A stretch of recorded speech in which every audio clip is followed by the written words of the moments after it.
कहानी है 38 साल के केनिची हमाडा की, जो लगातार 7 दिनों तक अपने ऑफिस में दिन और रात काम करता रहा, जिस वजह से उसकी तबीयत खराब हो गई और फिर वो काम छोड़कर एक गांव में रहने आ गया और यहाँ आकर वो खेती बाड़ी करने लगा। उसकी जिंदगी ऐसे ही अच्छी चल रही थी। एक दिन वो एक टीवी शो देखता है जिसमें एक लड़के को एक गॉडेस दूसरी दुनिया में भेज देती है। उस लड़के के पास उसकी स्टेटस विंडो होती है, जिसके बाद एक दिन खाना बनाते हुए वो अचानक ही गायब हो जाता है और फिर वो खुद को पाता है एक अलग ही दुनिया में। उसे समझ नहीं आता कि उसके साथ क्या हो रहा है। ये दुनिया बहुत खतरनाक होती है। उसे कुछ भी समझ नहीं आता। वो यहाँ अपना स्टेटस ओपन करने की कोशिश करता है, जो ओपन हो भी जाता है और अब वो समझ चुका है कि वो एक दूसरी दुनिया में आ चुका है। जिसके बाद केनिची देखने लगता है क्या उसके पास कोई मैजिक और स्किल है, लेकिन ऐसा उसे कुछ दिखाई नहीं देता। तभी वो एक ऑप्शन पर क्लिक करता है और उसके सामने एक विंडो ओपन होती है जिसमें ऑनलाइन शॉपिंग थी। साथ ही उसके पास एक आइटम बॉक्स भी होता है जिसमें वो चीजें रख सकता है और ये ट्राई करने के लिए वो कुछ घास लेकर उस आइटम बॉक्स में डालता है जो उसमें स्टोर हो जाती है और इसके बाद वो उस घास को बाहर भी निकाल देता है और कहता है वाह, ये तो बहुत बढ़िया चीज है। लेकिन तभी उसे भूख लगाती है, इसीलिए वो कुछ ऑर्डर करने के बारे में सोचता है, लेकिन वो ऐसा नहीं कर पाता पर्याप्त बैलेंस ना होने के कारण। साथ ही उसे ये भी पता चलता है कि वो ऑनलाइन शॉपिंग में चीजों को बेच भी सकता है और चीजें बेचकर उसे पैसे मिलेंगे, लेकिन उसके पास तो कुछ बेचने के लिए भी नहीं होता। लेकिन तभी उसकी नजर स्केलेटन के अंदर धसी तलवार पर जाती है, जिसके बाद वो उस तलवार को बेचकर काफी सारे पैसे कमाता है और फिर थोड़ा दूध और ब्रेड खरीदता है। जिसके बाद वो एक शॉवल खरीद कर उस स्केलेटन को जमीन में दफना देता है और उससे कहता है तुम्हारी वजह से आज मेरी जान बच पाई है, शुक्रिया। जिसके बाद केनिची एक साइकिल खरीदकर जंगल से बाहर निकलने लगता है और इसके कुछ देर बाद वो दूध पीता है और फिर आसपास के इलाके का मुआयना करता है और इसके बाद फिर से आगे बढ़ने लगता है और फिर शाम के वक्त एक जगह रुककर अपना छोटा सा कैंप लगाता है। जिसके बाद अपने लिए स्वादिष्ट भोजन बनाता है और जब वो ये खाना खाता है उसे बहुत अच्छा लगता है। लेकिन तभी हम देखते हैं कि वहाँ कुछ मॉन्स्टर्स आ जाते हैं और जैसे ही केनिची उन्हें देखता है वो घबरा जाता है और इसके बाद वो अपने ऑनलाइन स्टोर में कोई हथियार ढूंढने लगता है। वो मॉन्स्टर्स धीरे धीरे उसकी ओर बढ़ रहे थे। जिसके बाद वो कुछ पटाखे और एक गैस टॉर्च खरीद लेता है और इन्हें जलाकर उन भेड़ियों की ओर फेंक देता है। धुएं की वजह से वो भेड़िए केनिची से दूर तो होते हैं लेकिन भागते नहीं। जिसके बाद केनिची किसी और चीज को ढूंढता है और इसके बाद वो एक गुलेल खरीद लेता है और इसके बाद वो उस गुलेल से इन भेड़ियों पर पत्थर मारने लगता है और पत्थर लगने की वजह से वो भेड़िए बेहोश हो रहे थे। ऐसे ही लगातार केनिची गुलेल चलाता रहता है।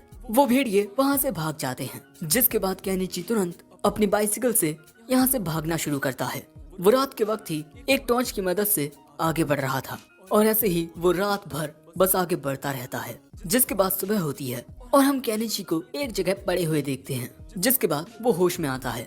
अब जैसे वो आगे बढ़ने की कोशिश करता है, ये जंगल बहुत घना होता है, इसीलिए वो एक पेड़ पर एक सीढ़ी लगाकर एक दूरबीन से दूर देखने की कोशिश करता है। और हाँ, ये सारा सामान वो ऑनलाइन शॉपिंग से खरीद रहा है।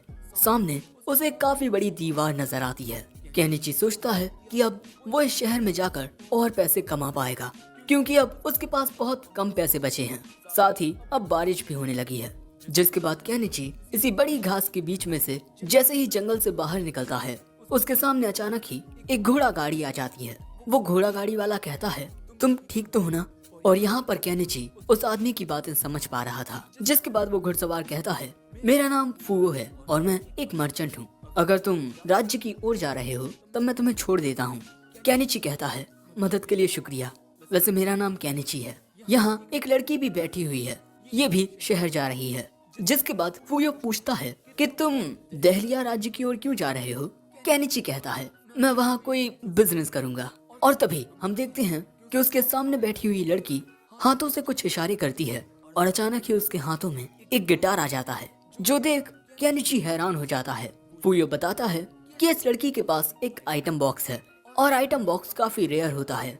जिसके बाद ये लोग ऐसे ही आगे बढ़ते रहते हैं। ये एक नदी को पार करते हैं और इस वक्त ये लड़की एक गाना गा रही थी और धीरे धीरे ये लोग शहर के करीब पहुंच जाते हैं और फिर इस बड़े से दरवाजे से गुजरकर ये लोग आते हैं टाउन के अंदर। जिसके बाद हम देखते हैं कि वो लड़की अपनी मंजिल पर पहुंचकर इनसे अलविदा कहकर चली जाती है। वहीं केनिची फूयो की मदद करता है उसका सामान रखवाने में, और क्योंकि फूयो उसे यहाँ तक लेकर आया है इसीलिए केनिची उसे एज अ थैंक्स एक पोटली देता है। इस पोटली में काली मिर्च होती है। फूयो कहता है, हे तुम इतनी खतरनाक चीज बेचने वाले हो, मेरी बात सुनो। बाकोपा द स्पाइस सिंडिकेट को मसालों का पूरा अधिकार है। अगर तुम पर उनकी नजरें आ गईं, तब तुम्हारे लिए ये बिल्कुल भी अच्छा नहीं होगा।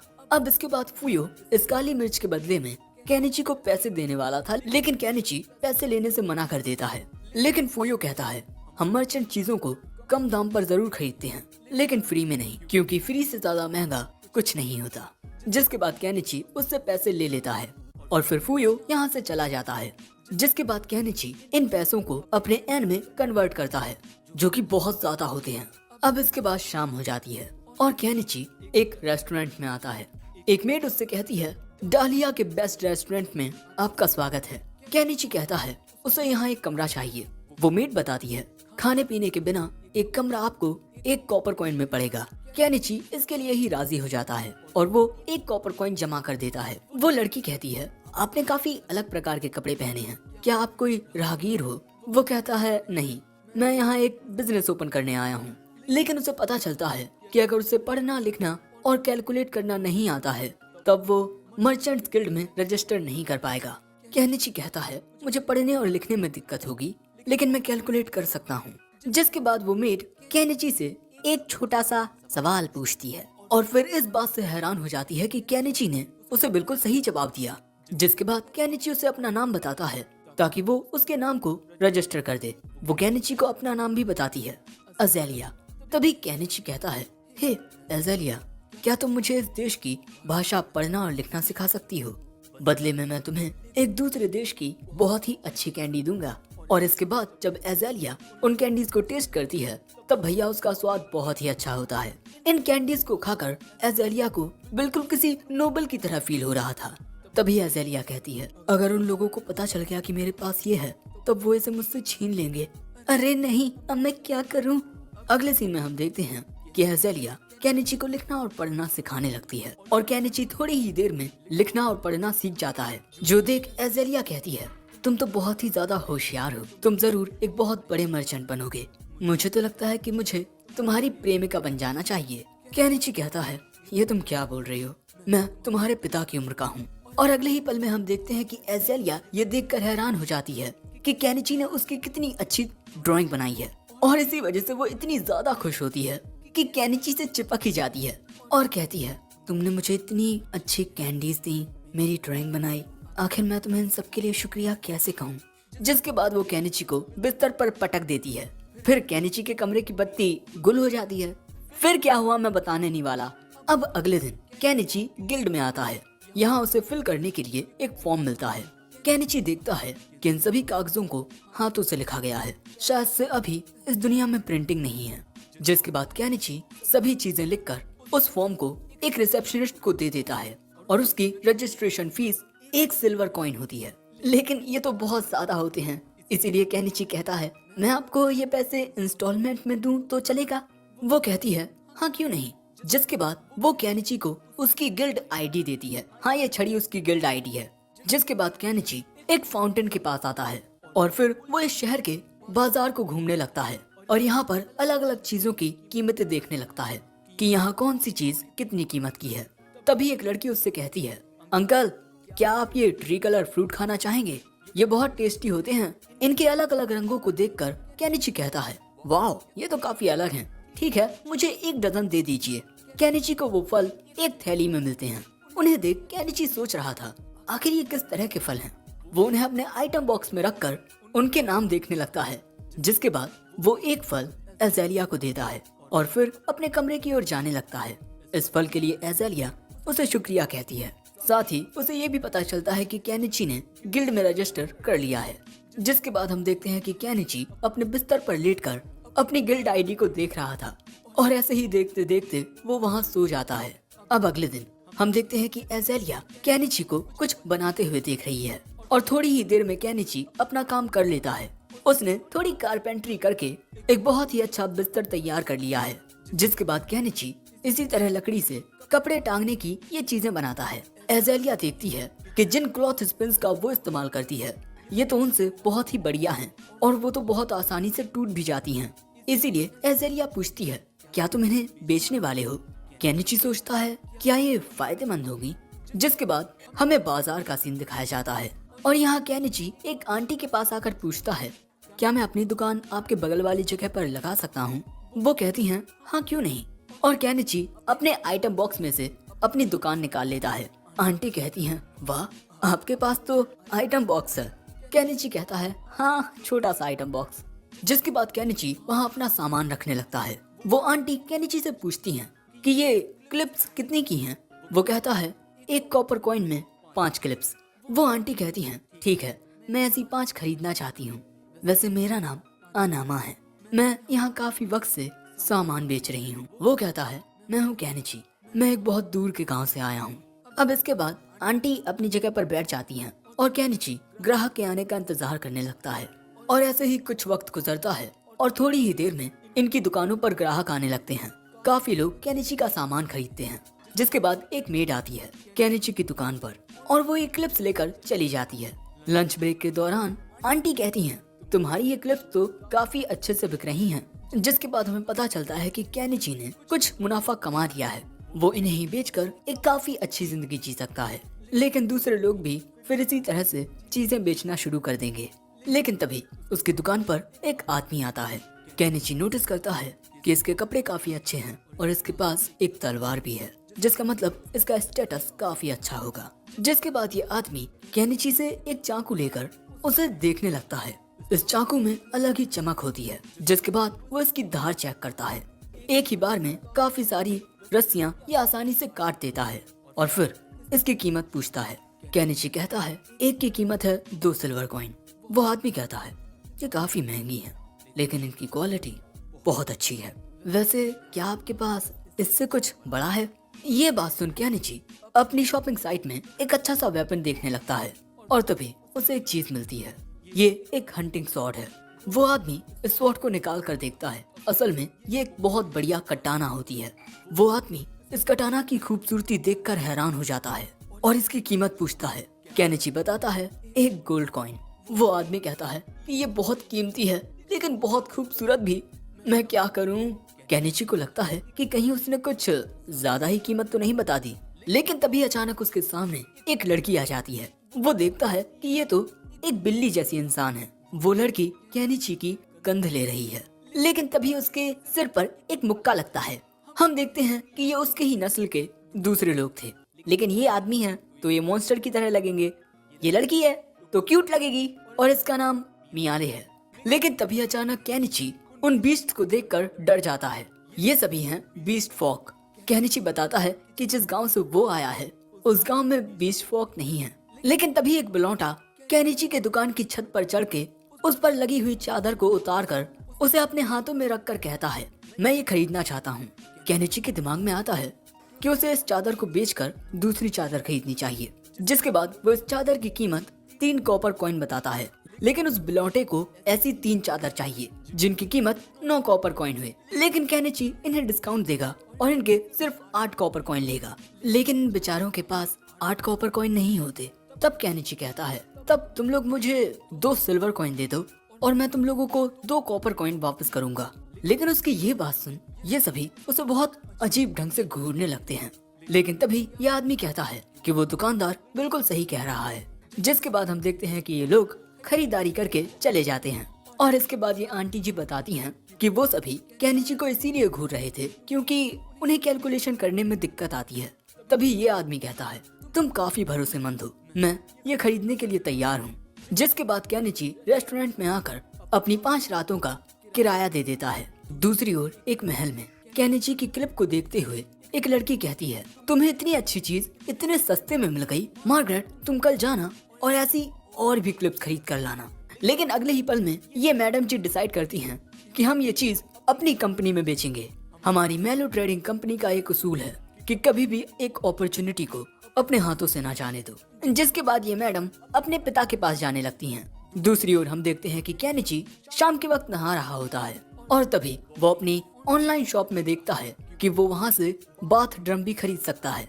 और इसके बाद वो सोचने लगता है कि वो ड्रम में पानी भरकर नीचे से उस पर आग लगाकर पानी को गर्म कर सकता है और उसमें नहा सकता है। अब रात के वक्त वो इसी से रिलेटेड काम करने लगता है और सोचता है कि आखिर उसकी ये ऑनलाइन शॉपिंग वाली चीज काम कैसे करती है, क्योंकि उसकी ये जो स्टेटस विंडो है वो उसके अलावा किसी और को दिखाई नहीं देती। साथ ही केनिची इस विंडो को छू भी सकता है, लेकिन इस विंडो में से आखिर चीजें आती कहाँ से हैं? कहीं उसके साथ कोई स्कैम तो नहीं हो रहा कि उसे अभी चीजें मिलती रहेंगी, बाद में कोई उसकी आत्मा को उससे छीन लेगा? और आखिर वो इस दूसरी दुनिया में आया ही क्यों है? और इसी बारे में सोचते हुए वो बिस्तर पर लेट जाता है, क्योंकि भैया किसी सवाल का जवाब तो मिलने वाला नहीं है। और इसके बाद हमें जंगल का सीन दिखाया जाता है, जहाँ हम एक कबूतर जैसे पक्षी को शायद उसके घोंसले में जाते हुए देखते हैं। और तभी एक लड़की एक डंडा लेकर उस कबूतर को उससे मारकर कुचलने लगती है और रात के वक्त वो आग जलाकर उसी कबूतर को खाती है। इस लड़की की हालत बहुत बुरी थी, इसे आज तक कभी भी पेट भर खाना नहीं मिला। तभी उसे किसी की आवाज आती है, वो घबराकर तुरंत आग को बुझा देती है और जंगल में छुपने के लिए भाग जाती है। और यहीं पर ये एपिसोड 1 एंड होता है। एपिसोड 2 की शुरुआत में हम देखते हैं कि केनिची अपनी ऑनलाइन शॉपिंग से जिरकोनियम और कट ग्लास खरीदकर उनके ऐसे आभूषण बनाकर बेच रहा है, ये सोचते हुए कि भले से ही ये असल हीरे जवाहरात ना हो, लेकिन किसी औरत के मन को तो ये भा ही लेंगे। केनिची हमेशा ही बहुत अच्छे अच्छे आइटम्स लेकर आता है, इसीलिए ये आंटी उससे पूछती हैं कि उसका सप्लायर कौन है। वो कहता है ये तो आंटी जी सीक्रेट है। तभी वहाँ ये मेड आकर कहती है मुझे कुछ क्लॉथ स्पिन्स खरीदने हैं। और केनिची ये सुनकर हैरान हो जाता है कि उसे 100 क्लॉथ स्पिन्स खरीदने हैं, लेकिन वो लड़की मजाक नहीं कर रही, क्योंकि उसके पास पैसे भी होते हैं। जिसके बाद केनिची इन क्लॉथ स्पिन्स को गिनने लगता है। तभी उस मेड की नजर इन आभूषणों पर जाती है, जिसके बाद वो एक नेकलेस को देखती है। केनिची कहता है कि इसकी कीमत 6 छोटे सिल्वर कॉइन है। जिसके बाद वो मेड कहती है मुझे ये खरीदना है, और इसी तरह वो सामान लेकर यहाँ से चली जाती है। जिसके बाद हम देखते हैं कि लगातार केनिची की दुकान का सामान बिकता रहता है और फिर ऐसे ही शाम हो जाती है। और तभी उसकी दुकान पर ये बीस्ट फॉक आते हैं। केनिची को लगता है कि ये लोग जो कपड़ा यहाँ से खरीद कर लेकर गए थे उसकी कंप्लेन लेकर आए हैं, लेकिन तभी ये कैट गर्ल मियाले केनिची को स्मेल करके कहती है मैं जानती थी तुम में से मसालों की खुशबू आ रही है। और तभी ये सभी बीस्ट फॉक केनिची से कहते हैं प्लीज हम आपके मसाले खरीदना चाहते हैं, मियाले के जरिए हम जान चुके हैं कि आपके पास मसाले हैं। लेकिन तभी आंटी आकर कहती हैं ये यहाँ पर नया है और अगर बाकोपा की नजरें इस पर आ गई तब इसके साथ बहुत बुरा हो सकता है। जो बात सुन वो सभी बीस्ट फॉक कहते हैं प्लीज आप कुछ कीजिए ना। वहाँ पर जो लोग खड़े होकर ये सब देख रहे थे वो भी कह रहे थे अगर ये बाकोपा की नजरों में आ गया तो वो इसकी हालत बहुत बुरी कर देंगे। अब ये सारी बातें सुनने के बाद केनिची उन लोगों से कहता है मैं तुम सबको मसाले तो नहीं बेच सकता, लेकिन वो खाना जरूर खिला सकता हूँ जिसमें मसाले डरते हैं। हम टाउन की बाहर वाली नदी के पास खाना खाएंगे, ओके? और ये बात सुन वो सभी बहुत ज्यादा खुश हो जाते हैं और केनिची को उठाकर वहाँ से भागकर जाने लगते हैं। अब रात के वक्त हम देखते हैं कि ये सभी नदी किनारे होते हैं। केनिची ने खाना बनाने की सारी सामग्री निकाल ली थी। इनके साथ अनामा आंटी भी होती हैं और यहाँ अनामा आंटी गाजरों को देखकर हैरान हो गई थी कि ये किस तरह की सब्जियां हैं। जिसके बाद ये बीस्ट फॉक नदी में से कुछ मछलियां पकड़ते हैं। फिर आंटी गाजर काटती हैं और मियाले सूप बनाने लगती है और केनिची मछली को काट के उस पर मसाले छिड़कता है और फिर सभी कटी हुई सब्जियों को तलता है। और यहाँ पर इन सभी को खाने की बहुत अच्छी खुशबू आ रही थी और फिर खाना बनकर तैयार हो जाता है। और इन लोगों को ये खाना इतना अच्छा लगता है कि ये उसे भुक्कड़ों की तरह खाने लगते हैं। आंटी भी कहती हैं आज से पहले उन्होंने इतना अच्छा खाना कभी नहीं खाया। तभी ये बीस्ट फॉक कहते हैं काश इतने अच्छे खाने के साथ हमारे पास शराब भी होती। और अगले ही पल में केनिची शराब ऑर्डर कर लेता है और कहता है आज तुम सभी इस पार्टी को अच्छे से एंजॉय करो, लेकिन यहाँ पर जो हुआ वो कभी किसी को मत बताना। जिसके बाद ये सभी शराब पीते हैं। अब यहाँ आंटी कहती है इतना अच्छा होना तुम्हारे लिए नुकसानदायक हो सकता है। लेकिन तभी मियाले थोड़ी और शराब लेने आती है। उसे शराब देते हुए केनिची अपना नाम बताकर उससे उसका नाम पूछता है। वो अपना नाम मियाले बताती है। तभी ये लोग भी अपना नाम बताते हैं। इसका नाम है नियांची, ये बीच वाला नियामेलो और आखिर का नियाकेरो। मियाले कहती है हमें तुमसे मिलकर अच्छा लगा। केनिची कहता है मुझे भी तुम सबसे मिलकर अच्छा लगा। जिसके बाद ये तीनों अपने कपड़े उतारने लगते हैं और फिर मियाले भी अपने कपड़े उतार कर पानी में बाकी सबके साथ कूद जाती है। तभी केनिची उन सभी को एक साबुन देता है, जिसके बाद ये लोग साबुन भी लगाते हैं और इन सभी को नहाने में बहुत मजा आ रहा था। जिसके बाद केनिची टॉवल से मियाले को पोंछता भी है, जिसके बाद ये सभी थकान के मारे सो जाते हैं। लेकिन मियाले केनिची के ऊपर जाकर सोती है। और दोस्तों, आज रात तारे बहुत प्यारे लग रहे थे। अब अगले दिन एज़ेलिया केनिची से पूछती है कि कल रात वो कहाँ था। केनिची बताता है कि कल रात मैं टाउन के बाहर कुछ बीस्ट फॉक के साथ घूम रहा था। एज़ेलिया कहती है, तुम बीस्ट वुमेन के साथ घूम सकते हो, पर मेरे साथ नहीं, हाँ? जिसके बाद वो केनिची की शर्ट साफ करती है और उसमें से मियाले के रेशे बाहर गिरते हैं और फिर एज़ेलिया यहाँ से चली जाती है। और अब शायद वो केनिची से नाराज हो गई है। अब इसके बाद केनिची अपनी दुकान लगाता है और यहाँ वो मेड आती है अपनी मालकिन के साथ और ये मोहतरमा काफी खूबसूरत होती हैं। और जब ये दोनों केनिची की दुकान पर आती हैं, केनिची उस मेड को देख पूछता है, क्या तुम सामान लेने के लिए आई हो? जिसके बाद वो मेड केनिची से ये नेकलेस खरीद लेती है। जिसके बाद ये मोहतरमा उस नेकलेस को अच्छे से देखने लगती हैं और फिर वहाँ पर रखे हुए बाकी के आभूषणों को भी देखने लगती हैं। इनमें लगा हुआ पॉलिश्ड कांच बिल्कुल हीरे की तरह लग रहा है। जिसके बाद ये केनिची से कहती हैं, अगर तुम्हारे पास ऐसा ही और सामान है तब मैं उसे देखना चाहती हूँ। जिसके बाद केनिची अपने आइटम बॉक्स से कुछ और नेकलेसेस बाहर निकालता है। ये मोहतरमा देखकर हैरान हो जाती हैं कि केनिची के पास एक आइटम बॉक्स भी है। और इसके बाद वो उससे कहती हैं, मैं तुम्हारे साथ कुछ बात करना चाहती हूँ। मैं प्रिमूला हूँ, मेलो ट्रेडिंग कंपनी के मालिक की बेटी, और मैं चाहती हूँ कि तुम मेरे पिता से मिलो। तभी आंटी केनिची को बताती हैं कि ये लोग डालिया के सबसे बड़े ट्रेडर्स हैं और जो बॉस मेलो हैं वो एक बहुत ही अच्छे इंसान हैं। जिसके बाद हम देखते हैं कि केनिची एक घोड़ा गाड़ी में बैठकर इन दोनों के साथ जाने लगता है और यहाँ मेड मार्गरेट केनिची को एक कपड़ा देती है। वो देखता है कि इसमें क्लॉथ स्पिन्स हैं। प्रिमूला बताती है कि उसने एक क्राफ्टमैन से इन क्लॉथ स्पिन को रिक्रिएट करवाया है, लेकिन वो बीच का मेटल पार्ट नहीं बना पाया और उसने कहा कि इसे बनाने के लिए एडवांस टेक्नोलॉजी का यूज किया गया है। जिसके बाद ये सभी प्रिमूला के मेंशन तक पहुंच जाते हैं और ये देख केनिची सोचता है कि नोबल्स की जिंदगी कितनी आलीशान होती है। जिसके बाद उसकी मुलाकात प्रिमूला के पिता मेलो ट्रेडिंग कंपनी के मालिक मेलो से होती है। केनिची उन्हें अपना नाम बताता है, ये कहते हुए कि मैं यहाँ आपकी बेटी के कहने पर आया हूँ। जिसके बाद हम देखते हैं कि मिस्टर मेलो केनिची के आभूषणों को देखने लगते हैं और प्रिमूला के जरिए उन्हें ये भी पता चलता है कि केनिची के पास एक आइटम बॉक्स है। और जब वो केनिची से इस बारे में पूछते हैं तब वो कहता है कि हाँ, लेकिन वो बस एक छोटा सा आइटम बॉक्स है। लेकिन तभी केनिची को पता चलता है कि मिस्टर मेलो के पास भी एक आइटम बॉक्स है। वो कहते हैं, मैं अपने आइटम बॉक्स के जरिए ही अपनी ट्रेडिंग कंपनी को इतना बड़ा बना पाया हूँ। केनिची कहता है, मैं तो अपने आइटम बॉक्स में फालतू का सामान रखता हूँ। और इसके बाद वो पूछता है, तो आपने मुझे यहाँ क्या बात करने के लिए बुलाया है? मिस्टर मेलो कहते हैं, मैं चाहता हूँ कि तुम मेरी मेलो ट्रेडिंग कंपनी के लिए एक सप्लायर बन जाओ। मेरी दुकान के सामान को बेचना ही चाहते हैं, तब आप उसे मेरी दुकान से कम दाम पर खरीद कर बाजार में महंगे में बेच सकते हैं। वो कहते हैं, अगर हमने ऐसा किया तब क्या तुम्हें अच्छा लगेगा? नहीं ना। और इसके अलावा हो सकता है कि हमारे राइवल्स भी तुम्हें कोई बड़ा ऑफर देकर बहलाने फुसलाने की कोशिश करें, और मैं नहीं चाहता कि ऐसा हो। हमारी मेलो ट्रेडिंग कंपनी के सक्सेस सीक्रेट्स में से एक है कि अपने सामने के प्रॉफिट को देखकर कभी अंधे मत हो जाओ। हो सकता है कि आगे चलकर तुम्हें कोई बेहतर अपॉर्चुनिटी मिल जाए, और अगर आप मेरे ऑफर के लिए तैयार हो जाते हैं तो मैं आपको बिक्री का 50% दूंगा। उन्हें लग रहा था कि केनिची इतने में नहीं मानेगा, लेकिन वो हामी भर देता है। जिसके बाद ये दोनों हाथ मिलाकर अपनी डील पक्की कर लेते हैं। जिसके बाद केनिची उन्हें अपने कुछ प्रोडक्ट दिखाता है और ये सब प्रिमूला को तो बहुत अच्छे लगते हैं। पिताजी, क्या मैं इन्हें खरीद सकती हूँ? वो कहते हैं, हाँ क्यों नहीं। और अब प्रिमूला कहती है, मिस्टर केनिची, मैं आपको इनके बदले में 10 गोल्ड कॉइन दूंगी। केनिची 10 गोल्ड कॉइन को एन में कन्वर्ट करने लगता है, जो कि बहुत ज्यादा होते हैं। जिसके बाद प्रिमूला उन्हें खरीद लेती है और इसी तरह थोड़े ही वक्त में केनिची का जो ऑनलाइन शॉपिंग में बैलेंस है वो 8 डिजिट से ज्यादा का हो गया। इसीलिए केनिची अपने लिए एक घर खरीद लेता है।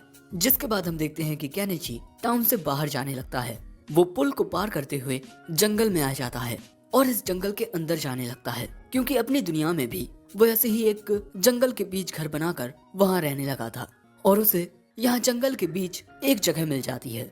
और हाँ, वो एज़ेलिया को बता चुका है कि अब वो जंगल में जाकर रहेगा। एज़ेलिया ने उसे बताया कि वहाँ पर खतरा हो सकता है।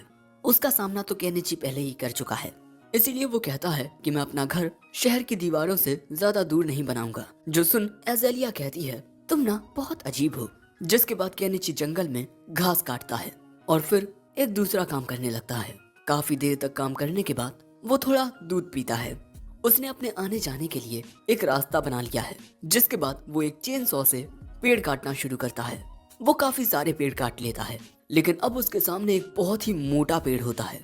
वो उसे काटना शुरू करता है, लेकिन इतना काटने के बाद बहुत ज्यादा थक जाता है। जिसके बाद वो कील और हथौड़े से उस पेड़ को इस तरह काटना शुरू करता है और कुछ देर में ही वो पेड़ कट जाता है। यहाँ पर केनिची ने एक पेड़ काट लिया है, लेकिन इसे काटने में ही वो काफी ज्यादा थक चुका है और इसी तरह वो काफी सारे पेड़ों को काट लेता है। अब वो इन कटे हुए पेड़ों को आइटम बॉक्स में रखने की कोशिश करता है, लेकिन वो ऐसा कर नहीं पाता क्योंकि ये पेड़ बहुत ज्यादा बड़े होते हैं। इसीलिए वो एक चेन सॉ से इन्हें काटना शुरू कर देता है। शाम होते होते वो इन बड़े पेड़ों को छोटे टुकड़ों में काट लेता है और फिर उन्हें अपने आइटम बॉक्स में रख लेता है। साथ ही उसे ये भी पता चलता है कि वो अपने आइटम बॉक्स में 10 मीटर से ज्यादा लंबा सामान नहीं रख सकता। अब यहाँ पर उसने काफी सारा काम कर लिया है और शाम भी हो गई है, इसीलिए वो आज इतना ही रहने देता है। अब अगले दिन वो एक फावड़े से इस पेड़ के नीचे की मिट्टी को खुदेने लगता है और काफी देर होने के बाद भी वो एक ही पेड़ को सिर्फ आधा ही खुदे पाया और इसी में वो बहुत ज्यादा थक चुका है। और यहाँ पर कितने सारे पेड़ हैं। वो गुस्से में आकर अपना शवल फेंक देता है, मैं इतना ज्यादा नहीं खुदे सकता। जिसके बाद वो अजीब सी हरकतें करता हुआ अपनी ऑनलाइन शॉपिंग से एक जाइंट मैका को सम्मन करता है। अरे मेरा मतलब अपनी ऑनलाइन शॉपिंग से ये मशीन खरीदता है, लेकिन यहाँ पर उसने एक बहुत ही महंगी मशीन खरीद ली है। लेकिन अब क्या ही करें, खरीद ली तो खरीद ली, लेकिन अब उसे वो मजदूरी का काम नहीं करना पड़ेगा। जिसके बाद वो उसमें बैठकर उसे चलाना शुरू करता है, लेकिन तभी उसे याद आता है कि वो इतनी बड़ी मशीन को चलाने के लिए डीजल कहाँ से लाएगा। और वो अपनी इन्वेंट्री में देखने लगता है, ना ही उसमें डीजल होता है और ना ही केरोसिन, लेकिन उसे लैंप ऑयल दिख जाता है जिसका इस्तेमाल वो केरोसिन की जगह कर सकता है। लेकिन 1 लीटर 1800 रुपए का है। लेकिन क्या करें, महंगा होने के बावजूद भी खरीदना मजबूरी है। वो खरीद लेता है, लेकिन इसके बाद वो इस बारे में भी सोचने लगता है कि कहीं ये ऑयल मशीन में डालने के बाद मशीन काम करना ही बंद ना कर दे।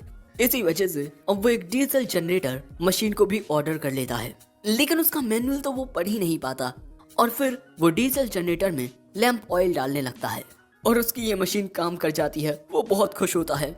जिसके बाद वो एक ड्रम केबल खरीद कर रात में काम करने के लिए वहाँ पर 2 बल्ब उजाल लेता है। अब क्योंकि उसने सारा दिन बहुत मेहनत की है, इसीलिए वो नदी में आकर नहाने लगता है। लेकिन भैया उसे मच्छर बहुत काट रहे हैं। एज़ेलिया ने उससे कहा था कि उसे बग रिपेलेंट मैजिक स्टोन खरीद लेना चाहिए। जिसके बाद वो उसे खरीदने के लिए एक टूल शॉप में आता है। यहाँ पर एक बूढ़ा मेज होता है। केनिची कहता है, मैं भी आपकी तरह एक दुकानदार हूँ, लेकिन मैं बाहर से आया हूँ। वो मेज कहता है, ओह तुम बाहर से आए हो, अगर तुम्हारे पास बेचने के लिए अच्छे प्रोडक्ट्स हैं तब मैं उन्हें अच्छी कीमत पर खरीद सकता हूँ। केनिची कहता है, मैं यहाँ बेचने नहीं बल्कि खरीदने आया हूँ बग रिपेलेंट मैजिक स्टोन्स, लेकिन एक स्टोन 3 सिल्वर कॉइंस का है।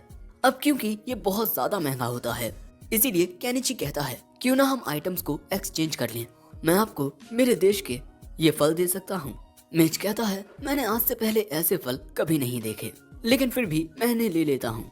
अगले सीन में हम देखते हैं कि आंटी केनिची को उस बुढ़े के बारे में बताती हैं कि वो बहुत ही ज्यादा समझदार है। दहलिया में उसे एक चलता फिरता एनसाइक्लोपीडिया कहा जाता है और अगर केनिची उससे दोस्ती कर ले तो ये उसके लिए काफी अच्छा हो सकता है। लेकिन यहाँ केनिची एक वांटेड पोस्टर को देख रहा था। इस बंदे का नाम शागा है। ये इस एरिया में मौजूद बैंडिट्स का लीडर है। दूसरी ओर जंगल में हमें एक सौदेबाजी दिखाई जाती है। एक आदमी कुछ पैसे लेकर इस बच्ची को बेच देता है। इस बच्ची को हमने एपिसोड 1 के एंड में देखा था। जिसके बाद वो आदमी यहाँ से चला जाता है और ये बच्ची अपने नए मालिक की घोड़ा गाड़ी में बैठने जाती है, लेकिन वहाँ पर इसी की तरह काफी सारे गुलाम थे। जिसके बाद ये बच्ची उन्हीं के पास जाकर बैठ जाती है। ये घोड़ा गाड़ी आगे चलती है, लेकिन तभी अचानक इन पर हमला हो जाता है। घोड़ा गाड़ी पलट जाती है और इन गुलामों को खरीदने वाले को भी मार दिया जाता है। ये डाकू थे और ये था वही शागा, बैंडिट्स का लीडर। जिसके बाद अगले दिन हम देखते हैं कि केनिची अपनी इस मशीन के जरिए काफी आसानी से उन पेड़ों को उखाड़ पा रहा था और फिर वो उन्हें उखाड़ कर दूर फेंक देता है। अब तो उसे ये काम करने में भी मजा आ रहा है।